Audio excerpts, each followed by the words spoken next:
మావిగన్పై దేశవ్యాప్తంగా చర్చ జరుగుతోందని అన్నారు వైసీపీ నేత బుగ్గన. కూటమి ప్రభుత్వం రైతుల నుంచి 50,000 ఎకరాలను తీసుకుందని, అమరావతి పనుల్లో అంతులేని అవినీతి జరుగుతోందని మండిపడ్డారు బుగ్గన.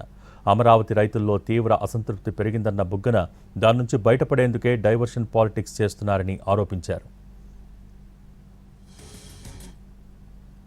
అమరావతి ఇప్పటికే 50,000 ఎకరాలు అమాయక రైతుల భూములు తీసుకోవడం జరిగింది. ఇంకొక 50 ఎకరాలు మళ్ళా సేకరించే ప్రాసెస్లో ఉన్నారు. రైతులకు ఇప్పటికే పెద్ద మేలైతే జరగలేదు. అమరావతి పనుల్లో అంతులేని అవినీతి జరుగుతూ ఉంది. అక్కడి రైతుల్లో తీవ్రమైన అసంతృప్తి మొదలైంది. ఆ డైవర్షన్ కోసము ఈ అసెంబ్లీ సెషన్, ఈ స్టేటస్ ఏదేదో చేస్తూ ఉన్నారు చంద్రబాబు గారు అనేది జగన్మోహన్ రెడ్డి గారి ఆరోపణ. అమరావతి నిర్మాణాల్లో అంతులేని అవినీతి 2018 నాటికి అప్పటికే దాదాపు 5% అంటే 4.8% ఎస్టిమేట్ రేట్ల కంటే అధిక రేట్లతో టెండర్ చేయడం జరిగింది. ఈ రోజు లెక్కేస్తే బిల్డింగ్లు 11,000 నుంచి 14,000 చదరపడుకు కడుతూ ఉన్నారు.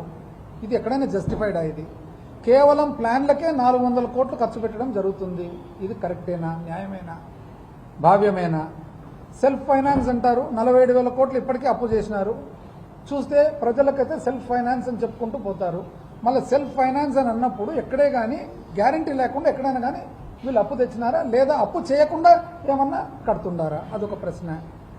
ఇప్పటికే 13,000 కోట్లు 47,000 కోట్లు అప్పు చేయాలని చెప్పి వాళ్ళు పర్మిషన్లు తీసుకొని 13,000 కోట్లు చేయడం జరిగింది. అందులో 5,500 కోట్లు మొబిలైజేషన్ అడ్వాన్స్, అంటే కాంట్రాక్ట్ పని స్టార్ట్ చేయకముందే అడ్వాన్స్ తీసుకున్నారు. ఇది ఎక్కడెక్కడికి పోయిందనేది వాళ్ళకు తెలుసు, కాంట్రాక్టర్లకు తెలుసు. మా సమయంలో ఎప్పుడు కూడా ఇటువంటి మొబిలైజేషన్ అడ్వాన్స్ అనే కల్చరే లేదు. పని చేసిన తర్వాత బిల్లులు ఇచ్చిన తర్వాత మొబిలైజేషన్ అడ్వాన్స్ అనేది లేదు.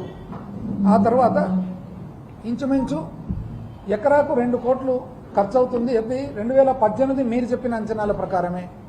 మరి ఈ ప్రకారంగా మీరు 1,00,000 ఎకరాలంటే 2 లక్షల కోట్లు కావాల్సి వస్తుంది కదా. ఎక్కడి నుంచి తెస్తారు ఈ డబ్బులు? అసలు ఈ ప్రకారంగా అసలు మీరు రాజధాని కట్టాలంటేనే ఎన్ని దశాబ్దాలు పడుతుంది? అసలు ఫైనల్గా మీరు చేసిన ఆలోచన వలన, మీ పాలసీ వలన రాష్ట్రానికి రాజధాని అనేది లేకుండా పోయే ప్రమాదం ఉందే? అదొక ప్రశ్న. దాని తర్వాత ఇవన్నీ చెప్తూ ఎందుకే ఇవన్నీ అసాధారణమైన ఇబ్బందులు ఉన్నాయి కాబట్టి మా ప్రభుత్వం ఉన్నప్పుడు వికేంద్రీకరణలో భాగంగా వైజాగ్లో అడ్మినిస్ట్రేటివ్ క్యాపిటల్, ఇక్కడ గుంటూరు ప్రాంతంలో లెజిస్లేటివ్ క్యాపిటల్, మరి రాయలసీమలో కర్నూలు ప్రాంతంలో హైకోర్టు అనేది చెప్పడం జరిగింది. కానీ మీరు ఒప్పుకోలేదు, మీరు అన్ని క్యాన్సిల్ చేసేసినారు. మంచిదే, కానీ కనీసం ఇప్పుడు అది ఒప్పుకోలేదు కదా. ప్లాన్ బి, ఇప్పుడు ఈ 2 లక్షల కోట్లు ఏంది, 1,00,000 ఎకరాలు ఏంది, అమాయక రైతులు ఏంది, ఈ పర్సంటేజ్లు ఏంది, ఈ కాంట్రాక్ట్లు ఏంది, అసలు ఈ సమయం గడువు ఏంది? దాని బదులు మచిలీపట్నము, విజయవాడ, గుంటూరు అనే ప్రాంతం ఉంది కదా, పక్కనే కదా, అన్ని లెక్కేస్తే ఇంచుమించు 40 లక్షల జనాభా కూడా ఇక్కడ ఆల్రెడీ ఉంది కదా. హైవే ఉంది కదా, పోర్ట్ ఉంది కదా, ఎయిర్పోర్ట్ ఉంది కదా. ఇక్కడ ఏమన్నా కట్టండి బిల్డింగ్లు. మనకు రాజధాని అంటే ఏమి బిల్డింగ్లే కదా, అడ్మినిస్ట్రేటివ్ బిల్డింగ్లు ఇక్కడ కట్టొచ్చు కదా అని చెప్పినారు. దీంట్లో ఎక్కడే కానీ ఏమైనా పొరపాటు ఉందా అని నేను చాలామందిని అడిగిన, న్యూట్రల్ పీపుల్ను. ఈ ఇష్యూలో పొరపాటు ఉంటే ఏం పొరపాటు ఏమి సార్ అని లాజికల్గా ఉంది కదా అని అన్నారు. కానీ బయట చూస్తే మాత్రం కోపము, ఆక్రోశము, ఎక్కడికెక్కడికి తల్లి ఏంది, చెల్లి చెల్లికి సంబంధాలు ఏంది, ఏంటి ఇవన్నీ భాష? ఎవరి ఇష్టాంతరానికి వాళ్ళు మాట్లాడుతూ ఉన్నారన్నమాట. అసలు ఈ సంస్కృతి ఏమో మాకు అర్థం కాలే. ఇది కాక ఏం చెప్పినాను ఆయన, ఇప్పటి వరకు ఎకరాకు 2 కోట్లు అంటే ఇంచుమించు 2 లక్షల కోట్లు అవసరం ఉంటుంది కదా. మీరు 7 ఏళ్ళు ముఖ్యమంత్రిగా ఉన్నారు కదా. 7 ఏళ్ళుగా ముఖ్యమంత్రిగా ఉన్నప్పుడు మీరు ఇంతవరకు 2014 నుంచి 19 కేవలం 5,335 కోట్లు మాత్రమే ఖర్చు పెట్టిండేది. 5,335 కోట్లు మాత్రమే. ఆ రోజుకే మీరు చెప్పిన అంచనా ప్రకారం 1,00,000 కోట్లు కావాలా. మీరు 5 ఏళ్ళకి అంతే కదా ఖర్చు పెట్టినది. ఆ తర్వాత ఇప్పుడు మళ్ళీ 47,000 కోట్ల అప్పులకు తయారు చేసుకున్నారు. 13,000 చేసినారు. 5,500 మీరు చూస్తే మొబైల్ అడ్వాన్సులు తీసుకున్నారు. మరి ఇంతవరకు ఈ ప్రభుత్వం వచ్చిన తర్వాత 2 సంవత్సరాలుగా 2,500 కోట్లు మాత్రమే ఖర్చు పెట్టినది.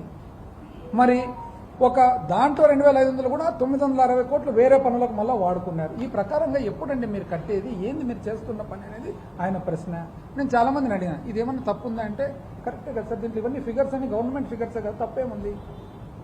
ఆ తర్వాత ఈ రాష్ట్రంలో దీని వలన, ఈ పాలసీ వలన, ఈ పరిపాలన వలన అసలు సామాన్య మానవుని జీవితము ఏ వైపు సాగుతుంది?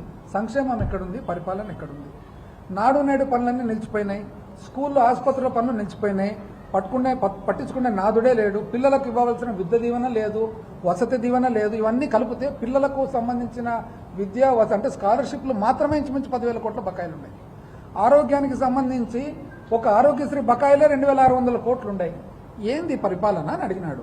10,000 కోట్లు కరెక్టా కాదా? తప్పంటే మీరు చెప్పండి వచ్చి, అంతేగాని